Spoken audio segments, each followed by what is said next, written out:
mag-grocery tayo. Pauwi lang natin kaninang madaling araw kasi may bad news ako and yung pinagpipray natin and sad to say wala na siya. Ayan, umuwi na siya sa kanyang creator. So umuwi na siya sa kanyang creator. Umuwi na si Tita Cora. And kahapon yung kanyang first day ng viewing sa Arlington. So, pakita ko lang sa inyo yung sneak preview kasi ayoko masyadong mag-vlog doon dahil syempre, give respect sa ating mga loved ones na nauna na.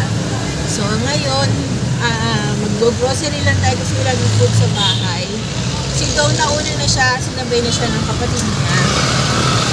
Pabalik ng Arlington, so mamaya ulit uuwi kami ng gabi ulit. Malayo yung Arlington sa may Araneta Avenue. Pero okay lang para kay Tita Cora. Last respect natin para sa kanya. Namin pala, ayan. Last respect namin para sa kanya. So, ayan, nandito tayo sa SM. Hindi na ako masyadong bibigay ng details about sa nangyari kay Tita Cora. Pero, yun, basta, nasa, ano na siya, umuwi na siya. So, ngayon, mag-grocery na tayo, magpapark na tayo. Mabas na yung ano. Bababa na ako dyan. So, see you later! Pwede naman to. Hello! We're back, guys. Hindi ko kayo sinama sa supermarket at maraming mga tao. So, ayun yung ating mga pinamili ngayon. Ayan, dadali natin yung iba sa Arlington. So, nakakapagod na garden na kanina. Maganda pa ako. Oh, hanapin mo muna. Kanina, maganda pa ako. Ngayon, hagardo na ang inyong lingkod. Thank you. Kanan. Pindot ko na naman yung reverse. Ingat ka, baka may mabangga tayo. Kailangan. So, ayan. Uwi na tayo. Yung iba, yung mga snacks. Iwan, Yung mga snacks dala-dala natin sa Arlington. Yung iba naman sa bahay naman. Pero yung iba, ando dito yung iba. Yan. So, nag-e-bike lang tayo kasi mahalang ang Grab ngayon dahil in demand na in demand. Pero mamaya mag-grab pa rin kami papuntang Arlington kasi medyo malayo tsaka mahirap yata sumakay papunta doon. So, ayan. Andar na tayo. Pauwi na muna tayo ngayon. Ayan, pauwi na tayo. Buti na lang nakikisama yung ating e-bike. Medyo lobat na siya pero kaya pa nitong makauwi. Umaandar pa. Pagka hindi, buhatin ko na lang yung e-bike. Charot! Bubuhatin yung e-bike. Pagka hindi, ayan, magpapahila tayo. Hilahin ni Christian. So, ayan, uwi na muna tayo. See you later! Uwi na muna tayo. See you later! Hi guys! Eto na naman tayo. Galing na tayo ng supermarket. Ngayon, nandito na tayo. Nagbihis lang kami. Nag-change of outfit. Tapos, iyan yung ating Christian. Yan. Ito, dala ko yung mga jacket namin, gamot. Ay, teka yung wait lang. So, ayan, naiwan natin yung toothpaste at toothbrush. Yan, ganito lang ang ating outfit, ha. Tapos, mag-grab na lang kami papunta sa Arlington. Sarado natin ito kasi baka umulan. Walang tao dito. Yan. Sinarado natin yung pintana kasi baka umulan. Walang tao dito sa bahay. Walang magsasara. So, yan. Walang tao dito sa bahay namin. Kami-kami na lang. Yan, kami-kami na lang. Naku, alam nyo ba, naplano na nila kung ano yung gagawin kay Tita Cors. May program na para sa cremation, ganun. Ang nangyari, last minute, nagbago ang isip ng daddy. Ayaw nang ipakremate si Tita Cora, yung asawa niya. So, hindi namin alam kung ano ang gagawin. Kasi may program na sa cremation. Alam na kung ano yung gagawin, ano yung dapat na ayusin, mga ganun ba. Ayan pa yung mga ginrocery natin, no. Yan, hindi pa siya naaayos. Pero itong dalawang to, yung dalawang yan, dadali niya sa Arlington. Yan. Dagdag snack lang naman kasi may snack na rin doon.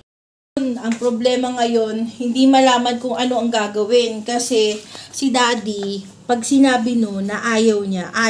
Kasi sabi niya, ayaw ko pumunta. Talagang pinaninindigan niya na hindi siya pupunta sa burol ng kanyang asawa. Ngayon, sinabi naman niya na ayaw niyang ipakremate yung asawa niya, yung katawan ng asawa niya. So, syempre, wala tayong magagawa kundi sundin yun. Ang problema, paano yun? Naayos na yung details nung libing. Kasi hindi naman siya totally ililibing na. Ikikremate lang siya. And then, yung abo ni Tita Cora, iuuwi muna sa bahay nila. Then, to be followed na yung kanyang libing. Kaya, kasi may mga papeles daw na kailangan pang ayusin bago mailibing si Tita Cora. Dahil yung mga death certificate niya, dahil biglaan niya yung mga pangyayari. Tapos, nag-holiday pa. Syempre, undas, walang mga offices, government office, kaya late registration din yung kanyang death certificate. So, syempre, gaya ngayon, November 3 pa lang, bukas pa mag-o-open lahat ng offices, government offices. So, bukas pa maifa-file yung death certificate ni Tita Cora. So, kaya medyo gahol-gahol sa oras, sa Tuesday na yung libing sa November 5 na yung libing ni Tita Cora, yung cremation. Kaya, hindi malaman kung ano ang gagawin. So, ayan, handa muna kami. Magbubuk muna ako ng Grab. So, see you later kung makakapag-vlog ako doon, ha.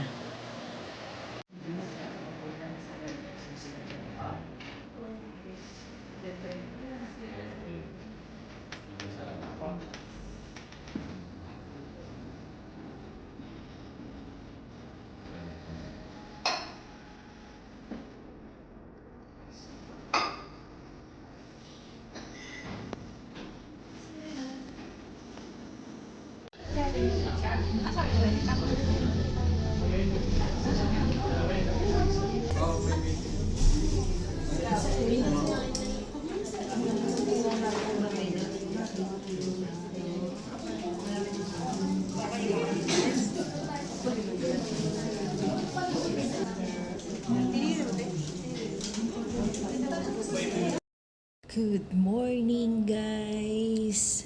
Ayan, nandito pa rin tayo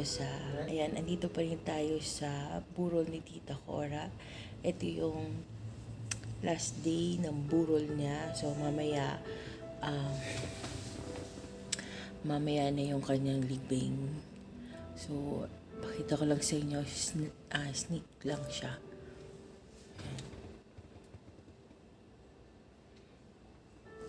Yan, maaga pa kasi kaya wala pang tao, pero before kahapon maraming tao kasi akala namin last day na. So nag-extend dahil may mga changes na ginawa sa schedule ng libing ni Tita Cora. So, hindi ko na siya i-elaborate sa inyo masyado. So, yun nga, ito na yung ating huling pagsilip, huling pagkikita para kay Tita Cora. So, yan yung kanyang libing. Malungkot man, pero kailangan natin tanggapin na wala na siya. Ayan, kami ni Rick yung bantay dito kagabi at saka ngayon. Ayan. So, wala pa sila. Mamaya may service pa eh. So, then, so see you later kung makapag-vlog pa ako mamaya. Sana makapag-vlog, pero kung hindi, next time na lang. So, tribute ko lang to para kay Tita Cora. So, Ayan, see you later.